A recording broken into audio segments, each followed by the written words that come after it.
this year was definitely a roller coaster. After Granite Games, I took 6th place. Was pretty upset about that, and basically after it was over, I kind of already had set in my mind that like my focus was going to be on the last chance qualifier, whereas the year before I kind of checked out a little bit mentally after Granite Games, being so close and after so long of trying, and kind of went into last chance and wasn't really prepared for it. So this year, right after it happened, I was like, okay, like you can have a day to just like chill out, and then it's go time for last chance qualifier.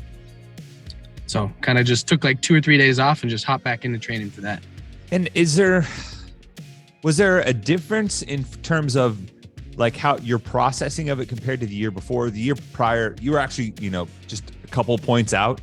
This year, a couple placings, and even though it was the same result, you were I guess maybe you had some experience with it. So I'm curious, were you able to turn that around faster? Did it sting even more because you were close again? What was the comparative response? Yeah, it definitely stung a little bit more. Like even to like the group of people that I was with and the community, like we all came out again, and to get that close once again and come down to just points away, it definitely stung a lot more. But I worked a lot more on my mindset throughout this last year of like, you can't change it. It happened. You gave it your best throughout the competition. Now, like, what are you going to do next? And so I think that just helped me prepare a little bit better for kind of the things to come afterwards.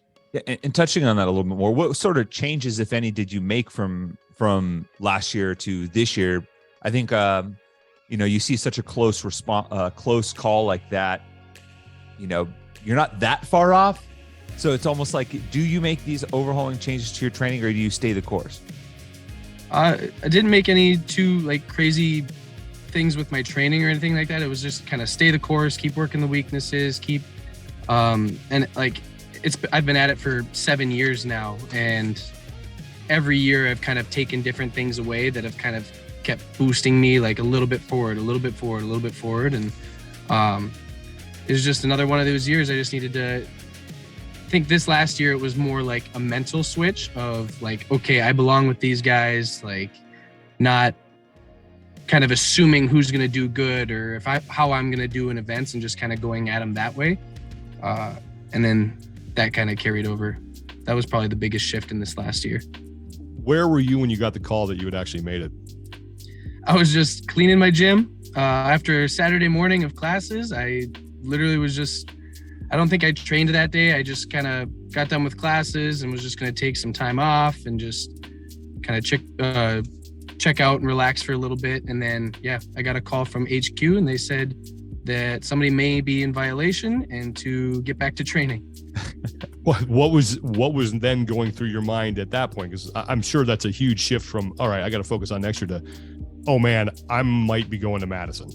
For sure. And I was ecstatic. Like right away, I was like so pumped. I called Ashley, my girlfriend. I called my coach, and I was like, all right, well, we got to start keeping a plan going and figure out a time to go back down and train with the Tennessee folk and get my butt kicked down there with them and kind of get tuned up before the games. And it was phenomenal.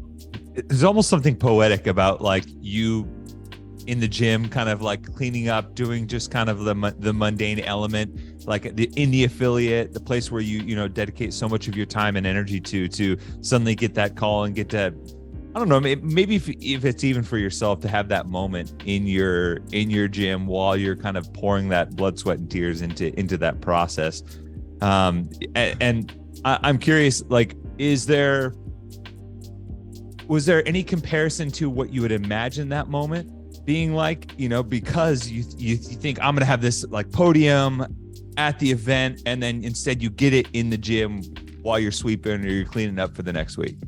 For sure. Like at the event on the podium with all my friends and family and everybody around me that came out to support the entire thing, and that I've been like with for the years, like it would have been so much better there.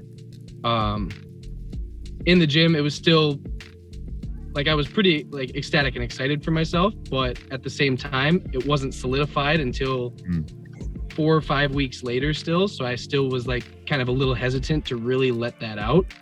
And it took all the way up to getting to the games before I was actually like let it kind of take over in my mind and be like, we're here, we made it, let's do this. Yeah. I mean, you had such a great, season after that, and we'll get to that in a second, but did you feel at all, I don't want to say robbed, but just that you missed out a little bit on being able to celebrate that? And if so, how did you deal with it? Yeah, I mean, definitely. Like I said, being with the family and the friends, like out on the competition floor at the Granite Games and going out to dinner with people afterwards and kind of having that celebration moment was not there. But I still got a great group of people behind me. And as soon as the announcement came through, eventually, everybody was still very supportive, and I felt the love from everybody. And it was the best that we could have taken at that time.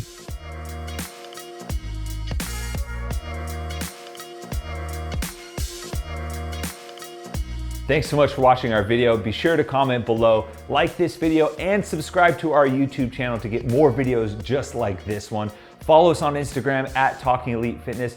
Be sure to subscribe to get all of our audio episodes when they drop on Apple Podcasts, Spotify, or wherever you get your podcasts.